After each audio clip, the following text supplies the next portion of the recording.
All right, here's the reading of pages 149 to 157. We're in part 2, introduction, page 149. We've got some pictures over here, and check out what each picture is about.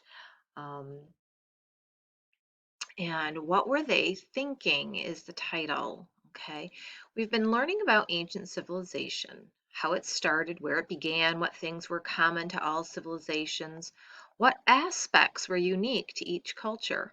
Already, many big patterns are emerging. We've seen that the first civilizations began in river valleys where farmers learned to grow grain. In time, the farmers grew so much extra wheat or barley that not everyone had to be a farmer.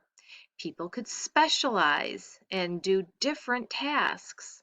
Some could herd animals, or work metal, or weave cloth. That division of labor made it possible for many amazing things to happen. Whole cities could be built, huge pyramids and temples constructed, elegant palaces and gardens created. Scribes could write things down, from accounts to laws to epic tales.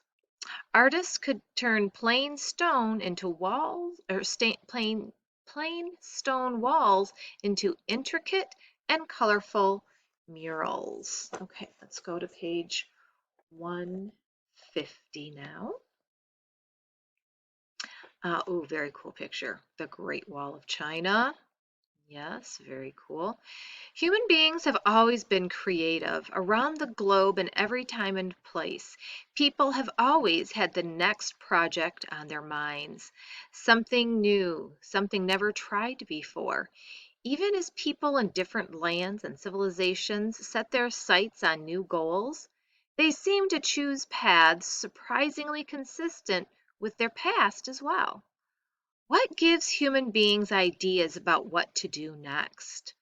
What encourages people to choose one path over another?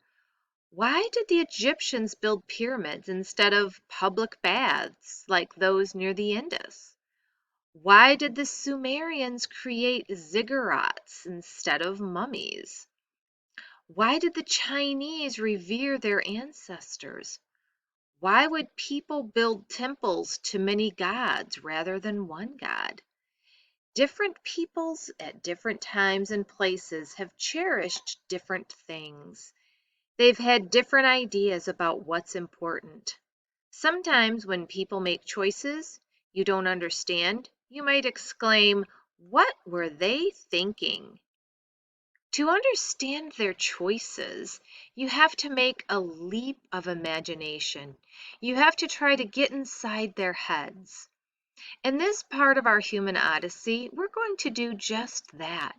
We'll try to get inside the heads of people who lived around the globe many years ago. We'll be looking at key ideas and beliefs that developed between 1800 and 400 BC. That seems long ago, but this period saw the rise of ideas and long-lasting effects, ideas still with us today. Have you heard of Confucianism, Hinduism, Buddhism, or Judaism? All these isms have developed over time and are still with us today, but they are rooted in the period we're about to study. First, we'll examine key ideas and beliefs that developed in two Eastern civilizations, in China and India. Then we'll move to Western cultures, from the shores of the Eastern Mediterranean Sea to the rocky hills of Greece, and learn about important thoughts and people there. Our study will help us figure out what different people value, why they value it, and why they made the choices they've made. Human beings are full of surprises. People don't always live and act according to the beliefs and values of the past, but often what we value depends on ideas passed on by those who came before us. Perhaps we can see this best in a story. Let's make an imaginative leap to China in the year AD 200. We'll meet a boy named Ren Li. He's making paper and some very interesting choices. Okay, the paper maker's son. Sweat trickled down Renly's forehead. His eyes stung. Impatiently, he rubbed them against his shoulder, careful not to loosen his grip on the long, stirring rod. The great vat of boiling hemp fibers bubbled and steamed. Later, he would help his father dip some bamboo screens into the mushy pulp. Then they would press the water out and leave the screens to dry. After that came Lee's favorite part, peeling off the clean new paper and rolling it into a neat scroll. Lee imagined a long-bearded scholar holding a freshly inked brush over his paper. What important knowledge would the man record? History? Medicine? Mathematics? Swiftly the brush came down, making a bold, dark stroke. Lee! Renzu leaned against the doorway of the shop, arms crossed. How long had he been standing there? Father, stammered Lee, I was just... The paper maker shook his head. My son the dreamer. But the look in his eyes was less stern than his voice.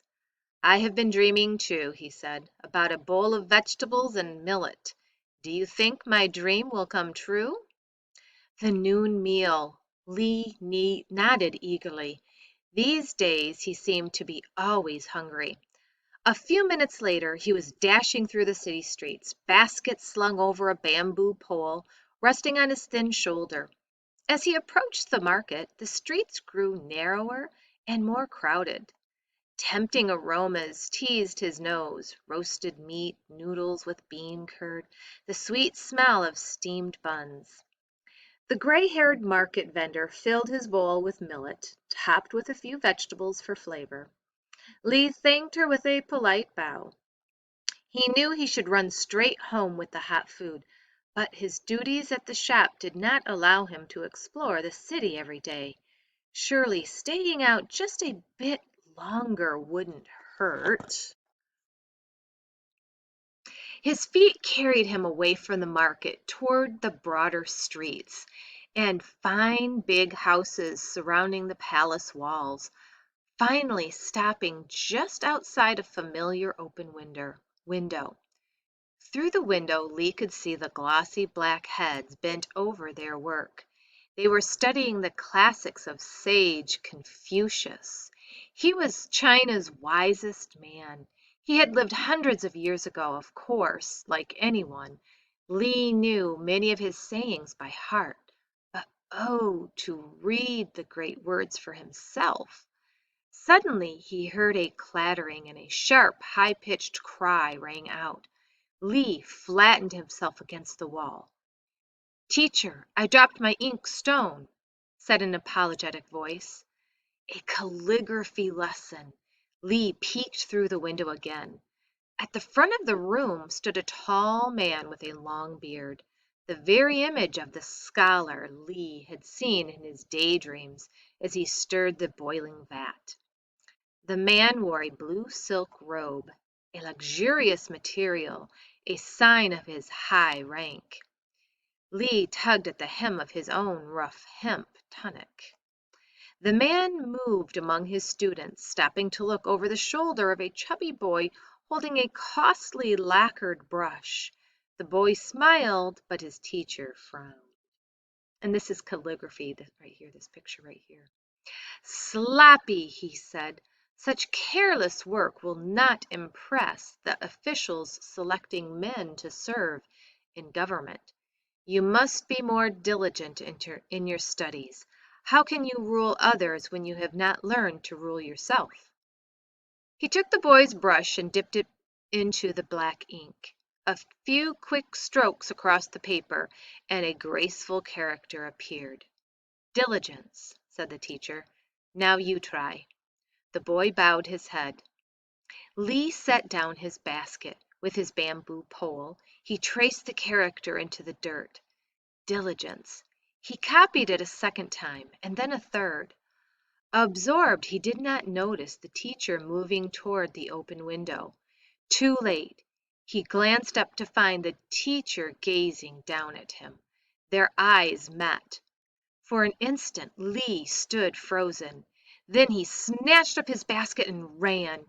Stupid, stupid, stupid! How could he have been so foolish? Never again would Lee go near that school. Panting, he rounded the final corner and stumbled into the shop. As his eyes adjusted to the dark inside, he saw the paper maker bent over his screens. Lee took the lunch bowl from his basket and handed it to his father. "Please let it still be warm," he prayed.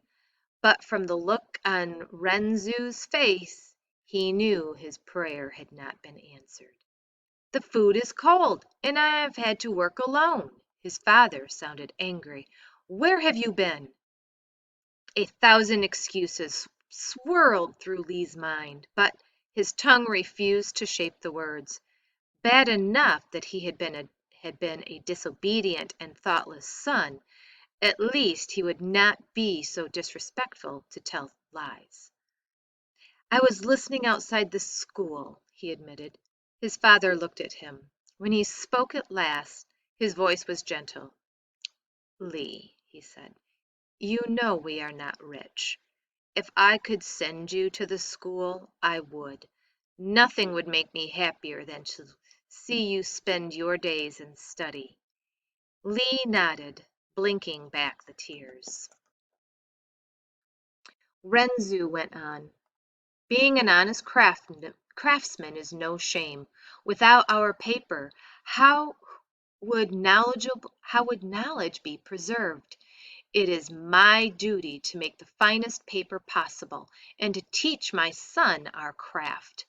And it is your duty to work hard and learn." Together they ate their lunch in silence. Every now and then Lee sneaked a glance at his father.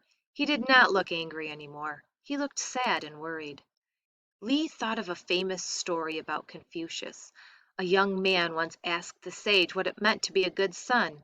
Confucius replied, "Let your parents' only worry be that you may fall sick." "I will be a better son," Lee silently vowed. "Never again will my father have to worry about me." In the days that followed, he worked harder than ever, without being asked. He swept the shop and dusted the rolls of pale yellow paper. He returned from errands so quickly his father did not even realize he had left. He did not even daydream anymore. Late one afternoon, Lee was working alone when he heard the shop door open. Out of the corner of his eye, he caught a flash of blue silk. It was the teacher. How had he found Lee? He was angry that Lee had eavesdropped during the lesson. Or was he angry? But the man looked just as surprised to see Lee. He stared at him a moment. Then he spoke. "Ah, yes, I remember. The young scholar scratching like a chicken in the dirt." Lee blushed but said nothing. "Why do you stand outside the window of my school?" the teacher pressed on. "Do you hope to learn enough to become an official? To become something better than a paper maker?" The words burst from Lee's mouth. "My father is a paper maker, and there is no one in the world better than my father." From the back of the shop, Renzu emerged. "What is this shouting?"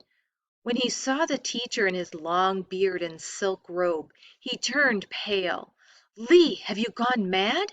An honored guest, a scholar, and an elder." He bowed deeply. "Please forgive my disrespectful son." Lee's heart overflowed with shame. He bowed, too, grateful for this opportunity to hide his face.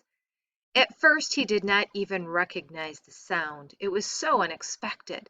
The teacher was laughing. And I'm going to stop there and I'll pick this up with the second recording.